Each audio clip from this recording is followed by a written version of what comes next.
The glass in the lobby has a wave-like flaw that most people miss. When I stand at just the right angle, it ripples the oil portraits on the far wall, the founder, Elias Vance in blue, my father, Victor Cheen in steel gray, my mother, Lydia Rao, in cream and pearls, my brother, Dorian, untucked and smiling like he invented sunlight. The ripple makes their edges tremble, as if they are deciding whether to hold still. Goal: get to my 9 a.m. with Elias without looking like I'm avoiding the portraits.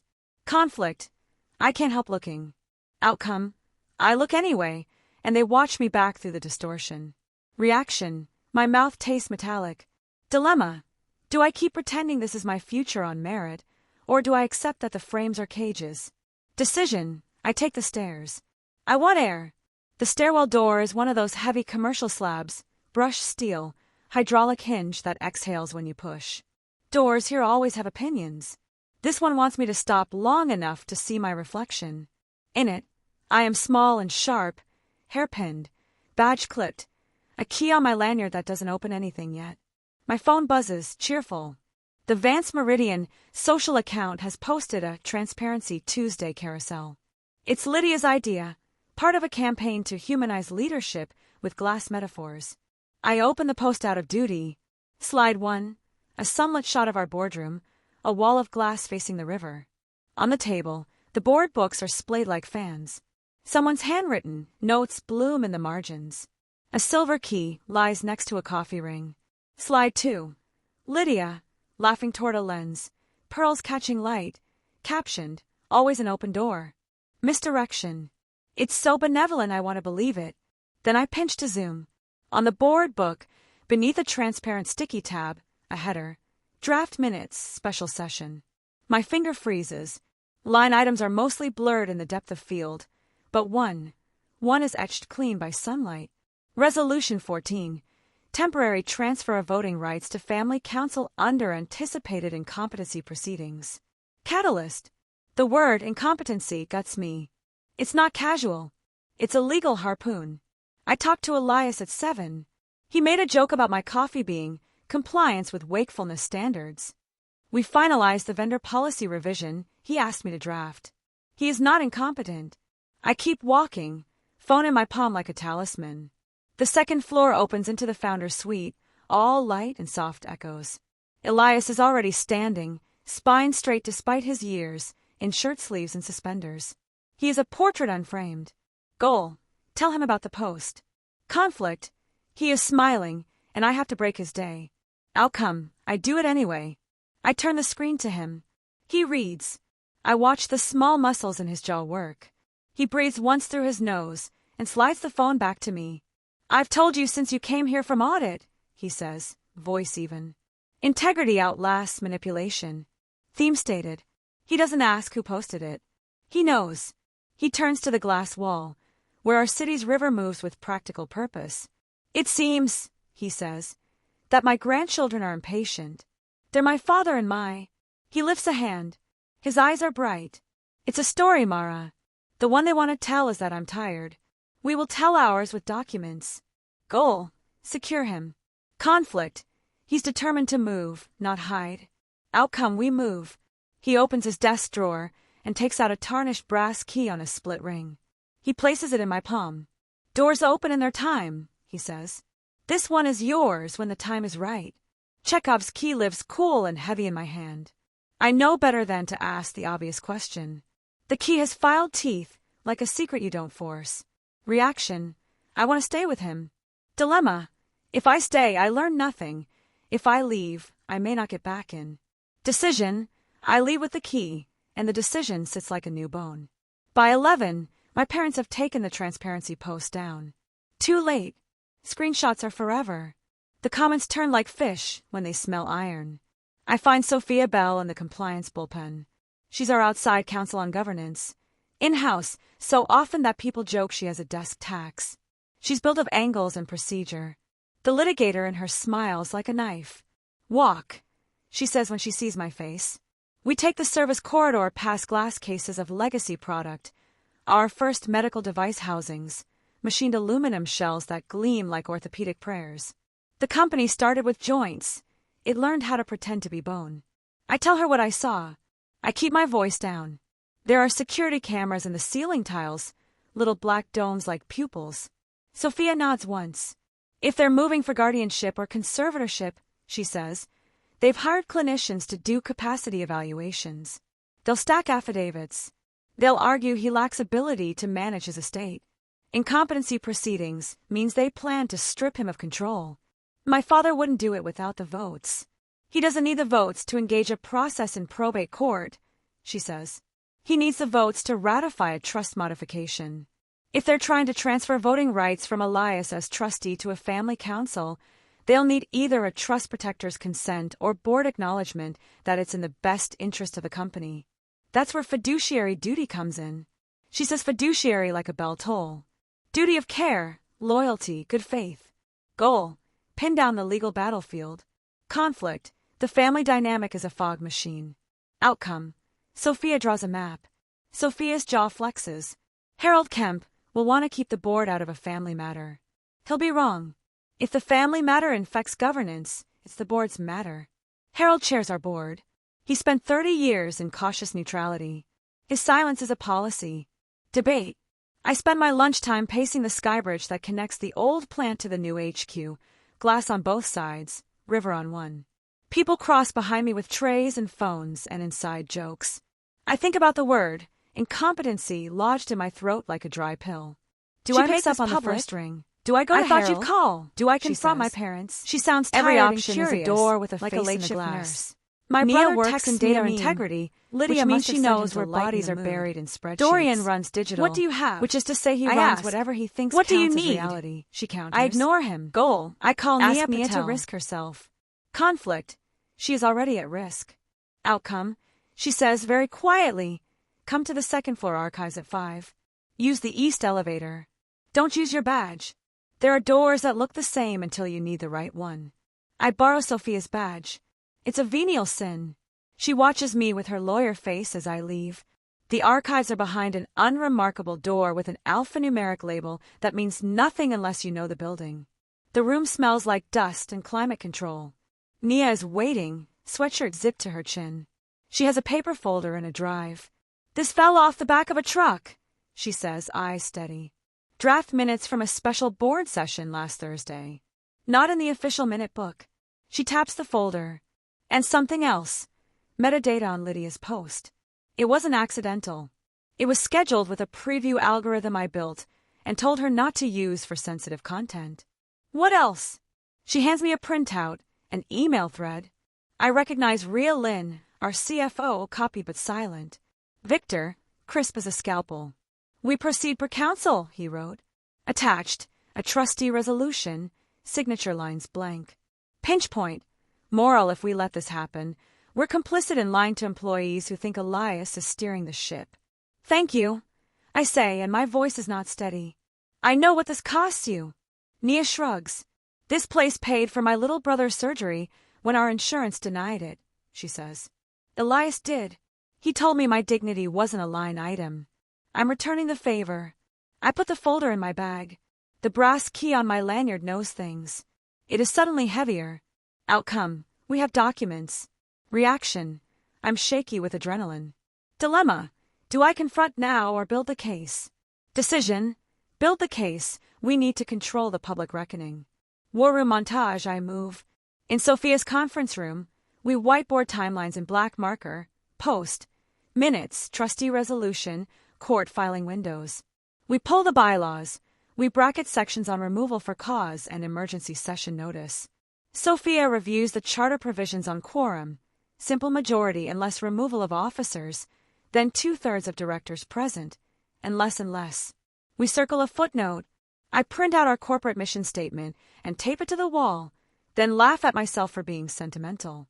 Nia spreads data exports into color-coded piles, cash movements labeled consulting, intercompany transfers to a family-controlled shell, dates lining up like tracks for a train headed toward a cliff.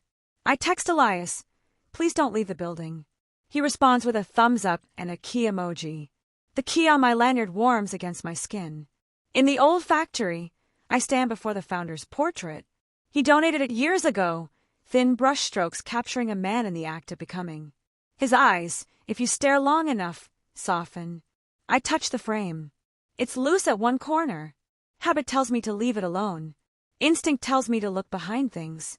I press, and the frame shifts. Behind it, a recess in the wall. A small safe, built flush. No keypad. A keyhole bruise. My breath goes out like a secret leaving. Goal, open the safe. Conflict, it's locked, and timing matters. Outcome, I memorize the geometry of it and leave it closed. Chekhov glows.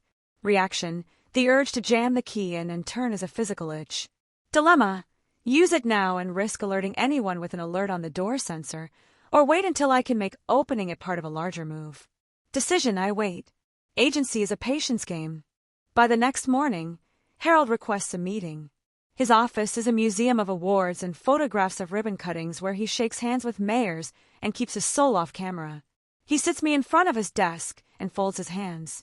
Your parents are concerned you might be agitated, he says, looking at a spot above my shoulder.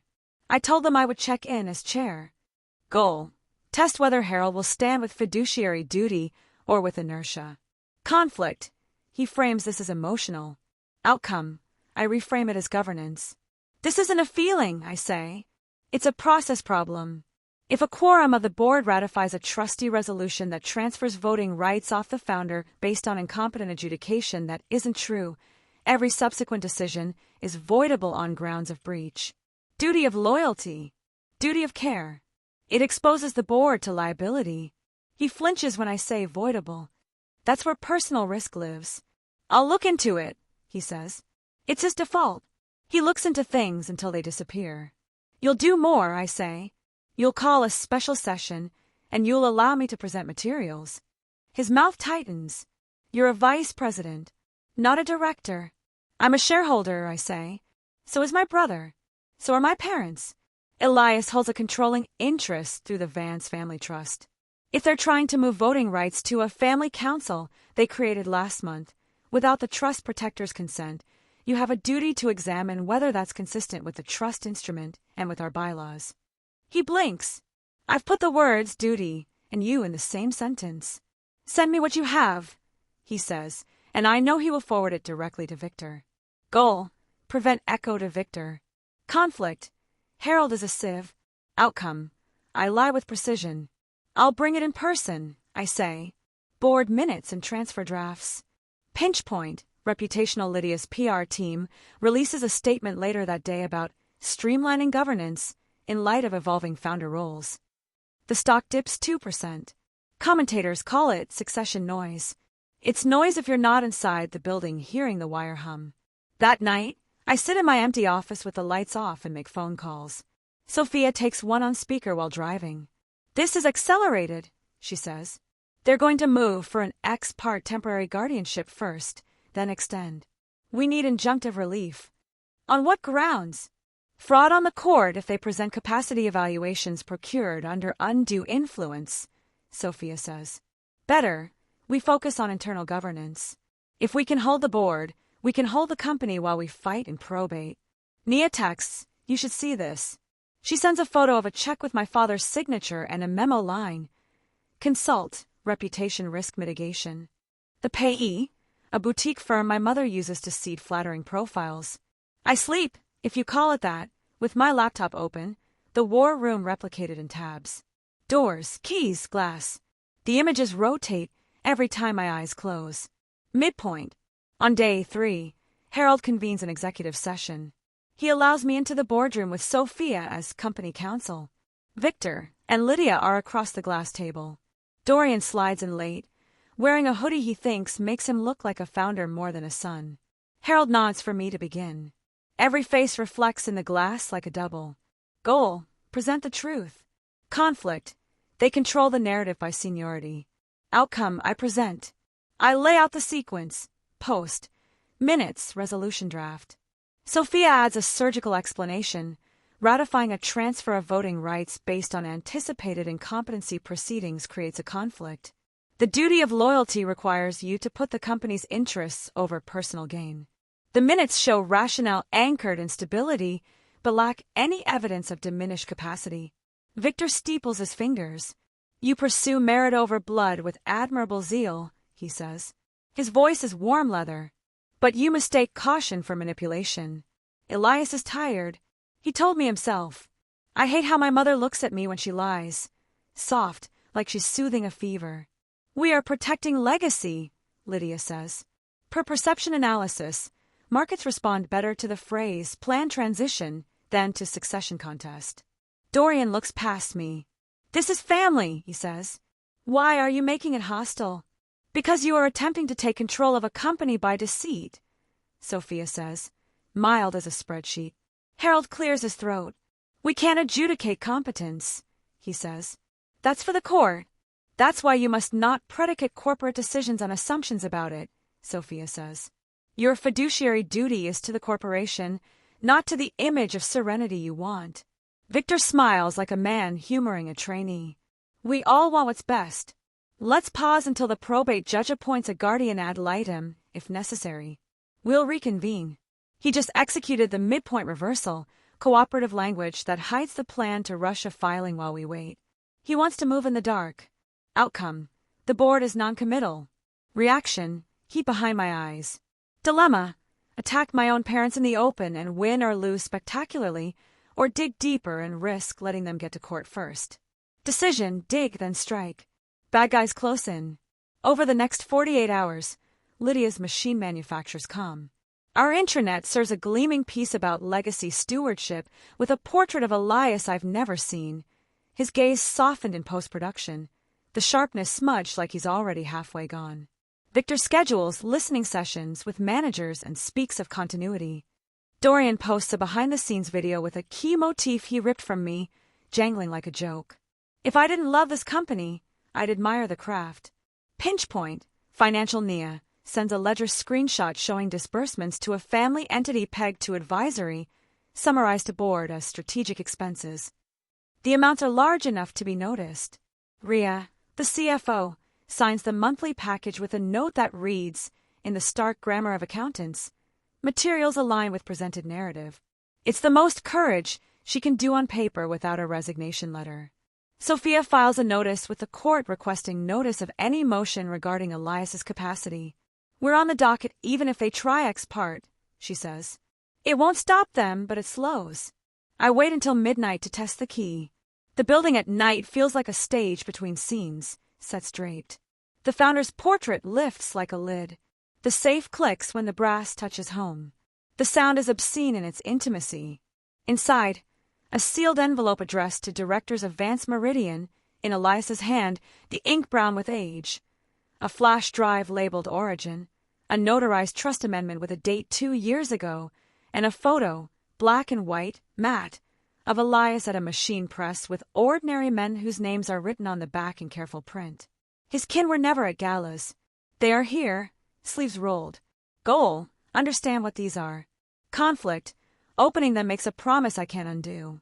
Outcome: I break the seal on the letter. Directors, it begins, in that simple script. If you are reading this, either I am dead or I fear it. Integrity outlasts manipulation.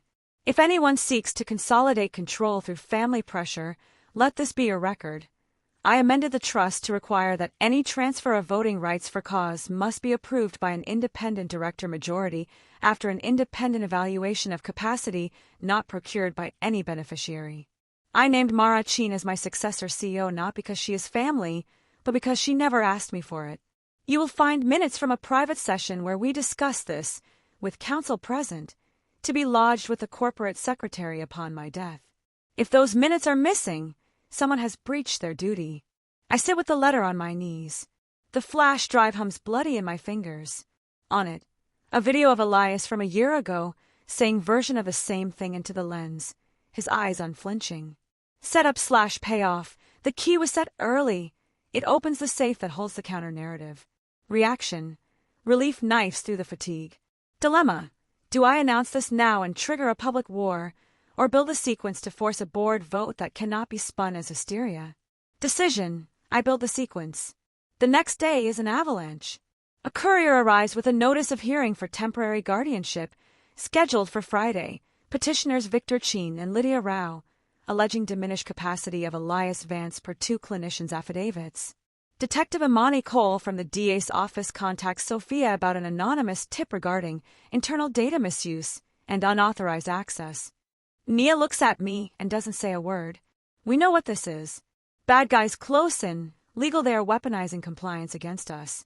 By afternoon, security escorts Elias out of the building for his comfort. Lydia's hand on his arm looks like mercy. He refuses the wheelchair they've brought. He walks. His eyes find me. He nods, once, as if to remind me of the key. All is lost. I sit on the floor of the war room with printouts around me like snow. The air is thin. Sophia stands in the doorway, coat over her arm. We're out of time, she says. If they get a temporary order, they'll use it to convene a board for stability and install interim controls. They can suspend you. They can terminate Nia for cause. I know. She looks down at the letter lying under my hand. It's strong, she says, but they'll say he wrote it under undue influence. Or worse, they'll call it fake. Dark night of the soul. I go home, which still smells faintly like cinnamon because my mother insisted employees humanize with seasonal candles. I open my laptop and stare at my own face in the black screen. The glass holds me distorted. My father calls. You can still make this easy, he says, voice like mahogany. Family is a strategy. Don't abandon it. You posted a lie, I say. We posted a story to comm markets, he says. Do not confuse tactic with treason. I won't, I say. Not now. You are talented, he says, which means useful. This tantrum will pass. When he hangs up, I put the phone face down and sit on my kitchen floor. Porcelain tile presses patterns into my skin. I think of Elias at the press, sleeves rolled, of his hands on the first product that held a new hip, of the people whose lives are hinges we make. Break into 3. I decide, not with words but with the stupid, stubborn motion of standing up. I text Sophia and Nia. Tomorrow we break the lock. The lock is a metaphor. The lock is also real. We stage the day like a heist movie shot in fluorescent lighting. Nia drafts a concise timeline. Post, minutes, petition, safe materials. Sophia drafts a board memo citing bylaws on removal for breach of fiduciary duty and the remedy of ratification voiding. We print the trust amendment and the signatures. We print the notary seal. We prepare exhibits labeled in boring typeface. We pull board minutes of a private session referenced in Elias's letter from 2 years ago, missing from the official book but replicated in a backup Nia kept from an old server, with a hash that says untouched. Covert evidence gathering. I retrieve the flash drive and copy its contents to a secure offline machine. We practice the deck. We argue language. We keep sharpening until nobody likes the taste. Private confrontation. Before the board meets, I go to my father's office. The door is a thick pane of glass with his name etched. He sees me and doesn't stand. Goal. Look him in the eyes and invert the power. Conflict. He owns the past and thinks he owns the future. Outcome. I put the letter on his desk. He reads it. He reads the trust amendment. He sips his water. You stole this, he says. Finally. I used my key, I say. The one Elias gave me. Lydia is at the credenza. She turns with that soft look. This isn't you, she says. You're being used. You scheduled a lie, I say. You put a resolution in a draft minute and pretended it didn't matter. You are trying to call an honest man incompetent to move assets. Dorian is in the doorway now, hoodie and an expression like a thunderstorm that might be thunder or might be a bruise. He says nothing. Victor leans back. His smile is almost fond. Do you think the board will remove us? He asks. Do you think Harold will turn on me because you found a relic in a video? There are directors who remember what their names mean, I say. They will vote their duty. He taps the letter. You always were a zealot, he says. Zealots are exhausting. But sometimes, he shakes his head as if amused. Sometimes they move something. Outcome, he is not rattled. Reaction, my stomach flips. Dilemma, threaten him with law enforcement or hold that back. Decision, I hold back. We need all our pieces for the table. Harold gabbles the board to order that afternoon in a room, so bright it makes lying cost more. The portraits outside do their trembling trick in the glass. Inside, we sit at a table that knows where it has been. Set piece. Formal public reckoning. I ask for the floor. Harold grants it by rule. Sophia stands beside me. She doesn't introduce herself. She doesn't need to. We begin with a shorthand recitation of the facts, then switch to exhibits. I do not explain. I put Resolution 14 from the photo next to the draft minutes bearing the exact language. I put the petition for temporary guardianship, filed this morning, alongside an internal email thread planning it last week. Lydia's face does not move. Per bylaws section 3.14, Sophia says, any director may move to remove an officer for cause with 2/3 of directors voting. Cause includes breach of fiduciary duty. Alleged, Victor says. We have a trust amendment, I say, and set it on the table. Executed 2 years ago. Independently notarized. It requires independent evaluation not procured by any beneficiary before any voting rights transfer. The petitioners are beneficiaries.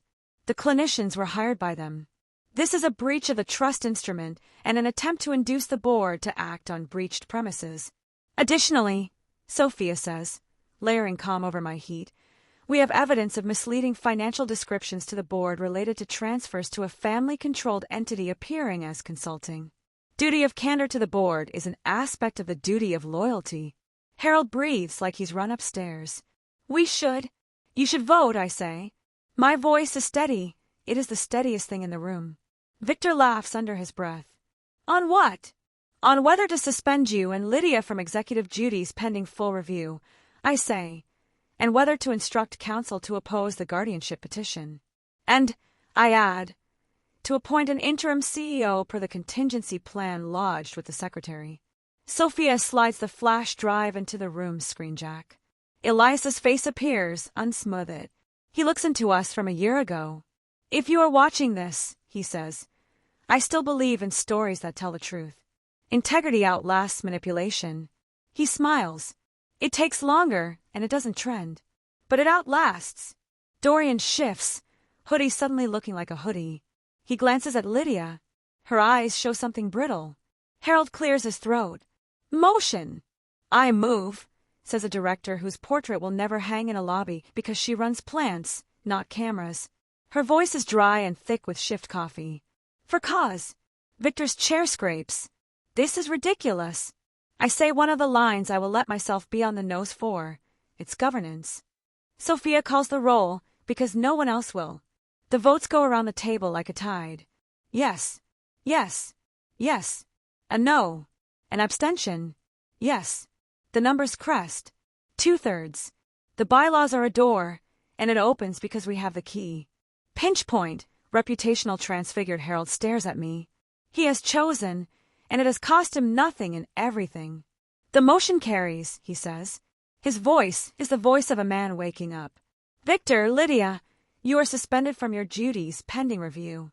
My father stands, smooth, and then stops. He looks at me with an interest I have never earned from him before. You learn to count, he says softly. I learned the bylaws, I say, and the difference between story and spin. He smiles that fond smile again, then shows me his most honest face, boredom. He is bored by being caught. This isn't over. For today, I say, it is. There is a second motion to appoint an interim CEO. The contingency plan Elias Lodge names me. We could spend 20 minutes debating optics, or we could act. The directors choose action, not romance. Vote. The door opens again. After, there is paperwork. Board minutes. Resolutions. The secretary's cramped hand making it true. Lydia walks out without looking at me. Dorian hesitates. His hoodie shells a shoulder and then straightens. He looks at the glass wall where his reflection doubles. Mara, he says. You. There is a second catharsis I allow. You can choose to learn, I say, or to be chosen and stay a child. He swallows. He nods a fraction. He leaves. When it is quiet, Harold comes to me at the glass. His mouth is set. I should have moved faster, he says. Yes, I say, because I promised myself I would not soften the way Lydia does. We'll need to paper the record, he says, muscle memory surfacing. Minutes, affidavits. We'll need to manage the market. We'll need to tell the truth, I say, in enough detail that it's boring. Denouement starts with hard work.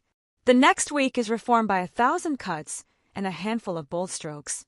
We set up a profit-sharing plan pegged to pre-bonus EBITDA, funded by what we stop paying to a family shell. We raise the floor for our hourly folks to a living wage based on county data. We expand the scholarship fund in the founder's name for employees, kids, and skilled trades. Sophia drafts a compliance addendum requiring an independent capacity evaluation for any assertion of incapacity affecting governance. We file it with our bylaws.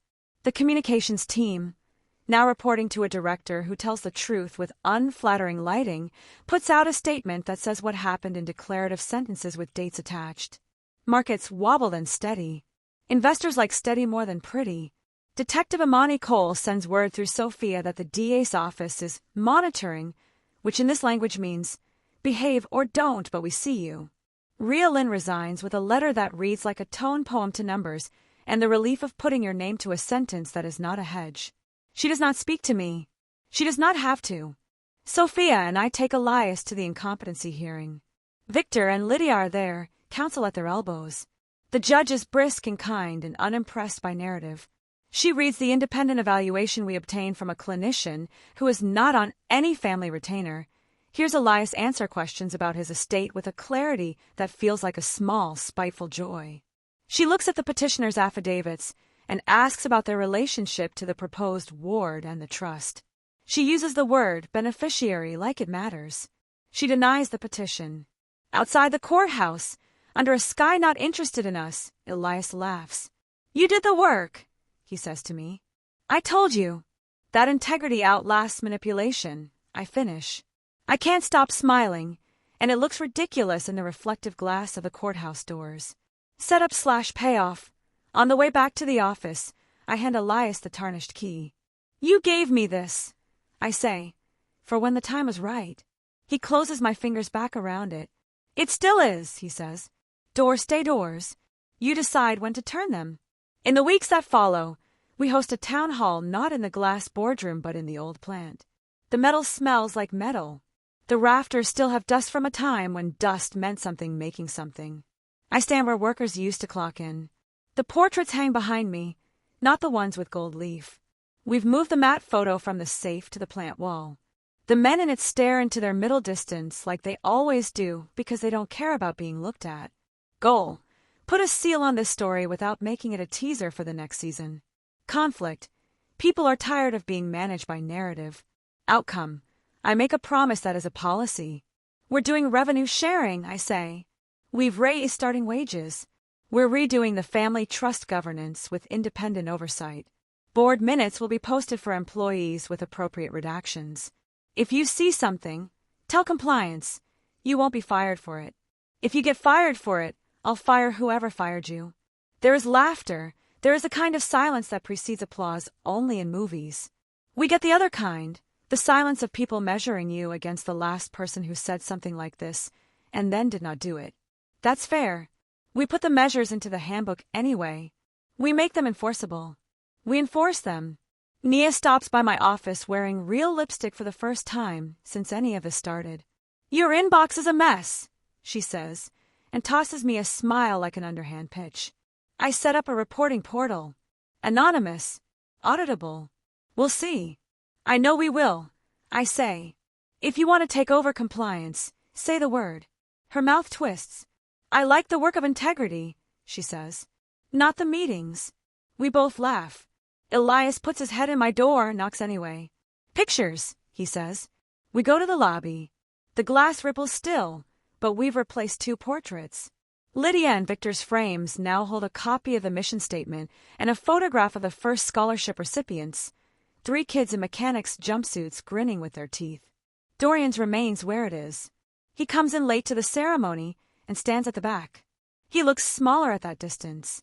He texts me a single thumbs up, which in our family is a spiritual confession. Harold reads his portion of the board's apology with a humility that sits stiff on his shoulders. It doesn't matter. He says the words into the microphone, and they go into the minutes. Records save you or damn you, they don't love you.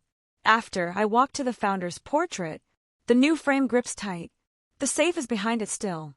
Doors stay doors. Keys stay keys. The weight on my lanyard feels right. My hands don't shake when I touch the glass. It's just glass. It's just a reflection. I see my face, and it looks like a woman who decided. I go back upstairs and find my parents in my office. They don't have the right to be in here, but rights have never mattered much to them when the doors were unlocked. Goal: finish the thing by saying the one thing we haven't said. Conflict: they intend to keep winning even when they aren't. Outcome: we talk like people who can almost pretend to love each other without using it to extract. Victor sits, uninvited. Lydia stands and touches a paperweight as if to memorize it. "You are very good," Victor says. He sounds proud. It is an insult and a mercy. "I learn from you," I say. It is both true and a threat. I learn from my enemies. Lydia's eyes are shiny. She shakes her head the smallest amount. "This could have been graceful," she says. "This is noisy." "Noise is humanity," I say. "You want a glass." Glass shatters loudly. Victor studies me. "I will always look for leverage," he says. He doesn't know how to say he loves me without using the word leverage. "That's who I am. Be ready." "I'm not flinching anymore," I say. "That's who I am." He stands, and then does something he has never done. He holds his hand out to me like I am not his daughter but a counterpart. I shake it. His fingers are still as capable as matches. Lydia lingers. "Family dinners," she says. "Voice a room I used to live in." "Not yet," I say, and then add, for the grace note I promised myself I would offer, perhaps. She smiles in that soft way. She will always try to manage me with pity. I will always have to call it by its name. When they leave, I sit in my chair and breathe. The war room is gone. The glass is still glass. The portraits tremble and then hold. The key hangs at my throat, not as a pretty thing, but as a tool. I open my laptop and draft an email to the board. Finalization of reforms. I attach a one-page summary that is boring and precise, with dates and footnotes. I attach draft minutes. I attach a memo on trust governance. I copy Sophia. I copy Harold. I do not copy my parents. I hit send. At 5, the factory whistle that we kept just for ceremony blows. People laugh. Someone claps once and makes it a joke. The city's river moves outside with its own quiet governance. I stand in the lobby one more time for the day and watch the glass ripple the portraits. It is less ominous now. The flaw in the glass is not a threat. It is a reminder that nothing read is ever exact. We correct for it by standing closer. The last person leaving is Nia. She pauses, looks at me through the distortion, and tilts her head. "You seem tall," she says. "Maybe the floor is lower," I say. "Funny," she says.